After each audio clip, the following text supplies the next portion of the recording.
क्या ईरान अगले 4 महीने तक लगातार जंग कर सकता है?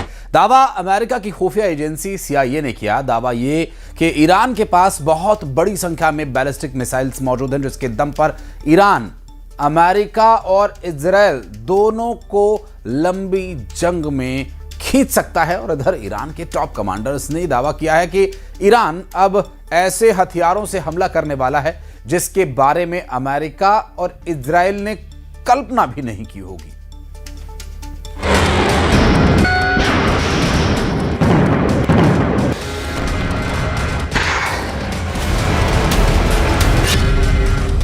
दस दिनों में खोलो हॉर्मुज, 4 महीने जंग को तैयार ईरान।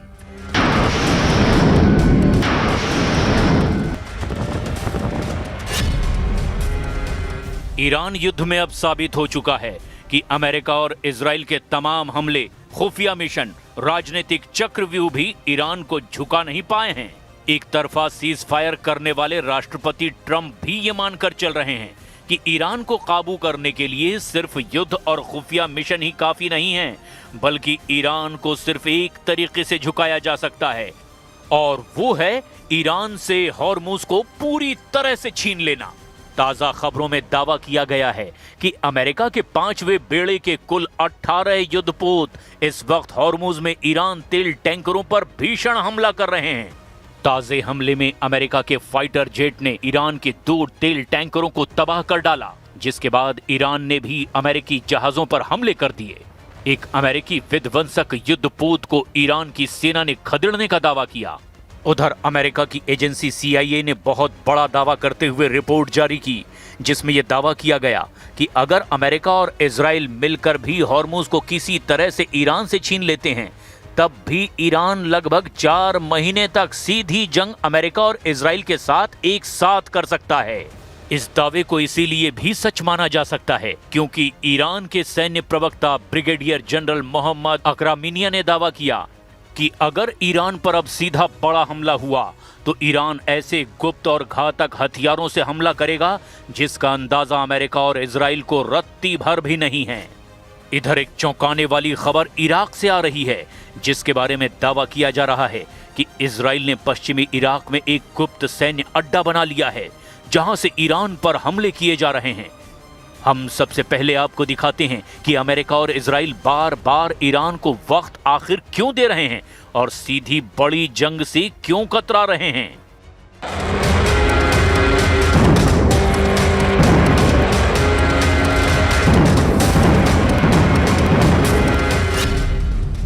ईरान पर घातक हमला, समंदर में खूनी जंग शुरू।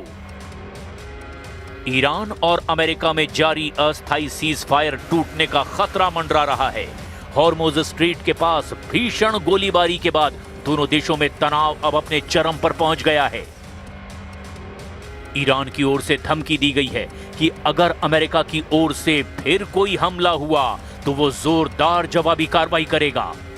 ईरान के इस्लामिक रिवॉल्यूशनरी गार्ड कॉर्प्स यानी कि IRGC ने अमेरिकी जहाजों के साथ साथ अब पश्चिम एशिया में अमेरिका के सैन्य ठिकानों पर हमले की धमकी दे दी है। IRGC की ओर से 9 मई को जारी बयान में चेतावनी दी गई कि अमेरिका की ओर से ईरानी टैंकरों पर हमला साफ तौर पर सीज फायर का उल्लंघन है। अमेरिकी नेवी ने फिर ऐसा कदम उठाया तो पश्चिम एशिया में अमेरिकी ठिकानों और जहाजों को निशाना बनाया जाएगा। इसके लिए ईरानी मिसाइलें पूरी तरह से तैयार है। ओमान की खाड़ी में अमेरिका के 2 ईरानी टैंकरों पर हमले के बाद IRGC की ये चेतावनी आई है। ईरानी विदेश मंत्री अब्बास अरागची ने कहा कि फारस की खाड़ी में अमेरिकी सेना की कार्रवाई से उसके इरादों पर संदेह पैदा होता है। ईरान पर घातक हमला, समंदर में खूनी जंग शुरू।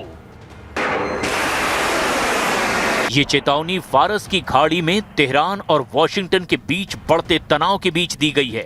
सोशल मीडिया प्लेटफॉर्म X पर जारी एक बयान में इस्लामिक रिवॉल्यूशनरी गार्ड कॉर्प्स यानी कि IRGC की नौसेना कमान ने कहा, चेतावनी, ईरान के तेल टैंकरों और कमर्शियल जहाजों के खिलाफ किसी भी तरह की आक्रामकता का नतीजा इस क्षेत्र में मौजूद अमेरिकी ठिकानों में से किसी एक और दुश्मन के जहाजों पर जोरदार हमले के रूप में सामने आएगा। इसके तुरंत बाद IRGC की एरोस्पेस फोर्स ने दावा कर दिया कि ईरानी मिसाइलें और ड्रोन पहले से ही इस क्षेत्र में अमेरिकी सैन्य ठिकानों और नौसैनिक जहाजों को निशाना बना रहे हैं। पोस्ट में कहा गया, IRGC एरोस्पेस फोर्स के मिसाइलों और ड्रोन ने इस क्षेत्र में मौजूद अमेरिकी ठिकानों और दुश्मन के हमलावर जहाजों को लॉक कर दिया है। हम फायर करने के आदेश का इंतजार कर रहे हैं।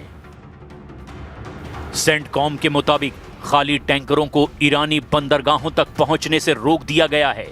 सेंटकॉम ने बताया कि 13 अप्रैल से अब तक अमेरिकी बलों ने ईरान के 4 जहाजों को तबाह किया है और नाकाबंदी के इस दौर में 58 वाणिज्यिक जहाजों का रास्ता बदल दिया गया है।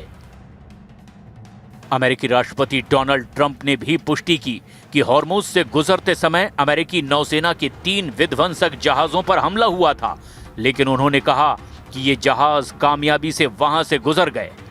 इधर ईरान के सैन्य प्रवक्ता ब्रिगेडियर जनरल मोहम्मद अकरामीनिया ने कहा कि अगर ईरान पर फिर से हमला हुआ तो उसके दुश्मनों को हैरान करने वाले नए हथियारों, तरीकों और युद्ध के नए मैदानों का सामना करना पड़ेगा।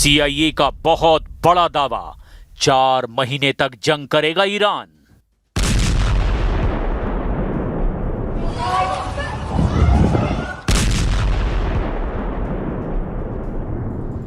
खबर पर यकीन करना तो मुश्किल है, लेकिन अमेरिका की खुफिया एजेंसी CIA का सबसे ताजा और नया दावा यही है कि 39 दिन की खूनी जंग लड़ने के बावजूद ईरान की सैन्य ताकत बेहद मजबूत स्थिति में है। हैरान करने वाली बात तो ये है कि राष्ट्रपति ट्रंप दावा कर चुके हैं कि अमेरिका और इजराइल के हमले में ईरान की नौसेना 90% तक तबाह हो चुकी है, उसकी एयरफोर्स 95% तक बर्बाद हो चुकी है, उसकी मिसाइल और ड्रोन क्षमताएं 60 से 70% तक कम हो चुकी है। लेकिन इसके बावजूद अमेरिका की खुफिया एजेंसी CIA की ताजा रिपोर्ट में दावा किया गया कि ईरान को कमजोर समझना बहुत बड़ी भूल होगी।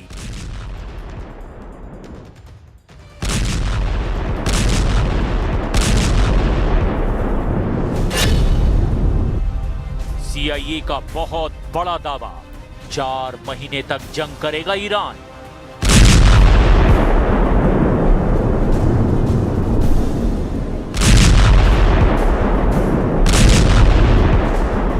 CIA की रिपोर्ट। अमेरिकी खुफिया एजेंसी CIA ने ईरान को लेकर एक महत्वपूर्ण रिपोर्ट जारी की है। रिपोर्ट में कहा गया कि यदि अमेरिका ईरान के प्रमुख बंदरगाहों की पूर्ण समुद्री नाकाबंदी भी कर देता है तो भी ईरान की अर्थव्यवस्था पर तुरंत कोई बड़ा संकट नहीं आएगा। CIA के आकलन के मुताबिक ईरान की अर्थव्यवस्था कम से कम 4 महीने यानी कि लगभग 120 दिन तक बिना किसी बड़े बाहरी दबाव या अस्थिरता के टिकी रह सकती है। ईरान के पास तेल और जरूरी चीजों के गुप्त भंडार हैं जो उसे बाहरी आपूर्ति कटने पर भी 90 से 120 दिनों तक बचाए रख सकते हैं। समुद्री नाकेबंदी के बावजूद ईरान जमीनी रास्तों जैसे कि ट्रक और रेल नेटवर्क के जरिए पड़ोसी देशों से व्यापार जारी रखने में कामयाब रहा है। ईरान की बैलिस्टिक मिसाइल क्षमता काफी हद तक सुरक्षित है। ईरान ने अपने भूमिगत मिसाइल अड्डों और स्टोरेज सुविधाओं को फिर से मरम्मत करके संचालित कर लिया है। माना जा रहा है कि उसके पास अभी भी 2500 से ज्यादा मिसाइलें और हजारों ड्रोन मौजूद है। रिपोर्ट के मुताबिक अगर अमेरिका ये सोच रहा था कि नाकेबंदी से ईरान कुछ ही हफ्तों में घुटने टेक देगा तो वो गलत था। CIA का मानना है कि ईरान का नेतृत्व अमेरिकी राजनीतिक इच्छा शक्ति के टूटने का इंतजार कर रहा है, क्योंकि अमेरिका में यह युद्ध घरेलू स्तर पर काफी अलोकप्रिय हो रहा है। हालांकि नाकेबंदी से ईरान की अर्थव्यवस्था को नुकसान जरूर हो रहा है, लेकिन ये सिस्टम कोलैप्स यानी कि पूरी तरह से अर्थव्यवस्था चरमराने की स्थिति से अभी कम से कम 4 महीने दूर है। इस रिपोर्ट के लीक होने के बाद व्हाइट हाउस में हड़कंप मच गया है। ट्रंप प्रशासन के कुछ अधिकारी इस रिपोर्ट को झूठा बता रहे हैं और दावा कर रहे हैं कि ईरान पहले ही हार चुका है। और इस रिपोर्ट के सामने आने के बाद अमेरिकी राष्ट्रपति डोनाल्ड ट्रंप और इजरायली प्रधानमंत्री बेंजामिन नेतन्याहू भी हैरान बताए जा रहे हैं। और पुतिन ने जेलेंस्की से मुलाकात के संकेत दिए हैं। उन्होंने कहा कि यूक्रेन युद्ध खत्म होने की कगार पर है और उस बीच यूक्रेन ने रूस पर दूसरा बड़ा ड्रोन अटैक कर दिया। दावा है कि रूस ने 300 से ज्यादा ड्रोन से हमला किया है और रूस का दावा है कि यूक्रेन ने 9000 से ज्यादा बार सीज फायर तोड़ा।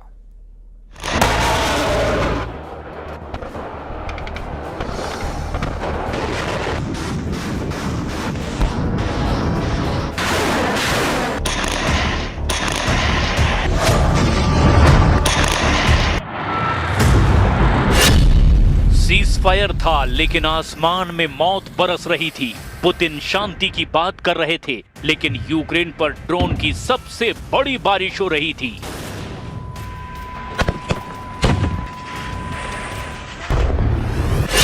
ट्रंप के अंदाज में डील, नेतन्याहू के अंदाज में हमला। क्या पुतिन अब सिर्फ युद्ध नहीं हाइब्रिड वॉर लड़ रहे हैं? क्या ज़ेलेंस्की को मनोवैज्ञानिक दबाव मिलाकर सरेंडर करवाने का गेम शुरू हो चुका है? क्या कीव अब अगला गाजा बनने जा रहा है?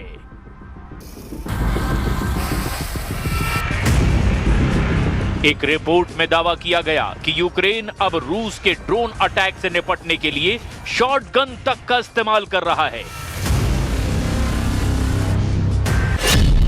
पुतिन ने कहा सीज फायर, ज़ेलेंस्की ने कहा धोखा और दुनिया ने देखा सीज फायर के बीच यूक्रेन पर सबसे बड़ा ड्रोन हमला। रिपोर्ट में दावा किया गया कि रूस ने दर्जनों नहीं सैकड़ों ड्रोन और मिसाइलें यूक्रेन के कई इलाकों में दाग दी है। यूक्रेन ने दावा किया कि पुतिन ने सीज फायर संधि को सिर्फ एक रणनीतिक ब्रेक की तरह इस्तेमाल किया ताकि दुनिया के सामने शांति की इमेज बनाई जा सके और जमीन पर हमला जारी रहे।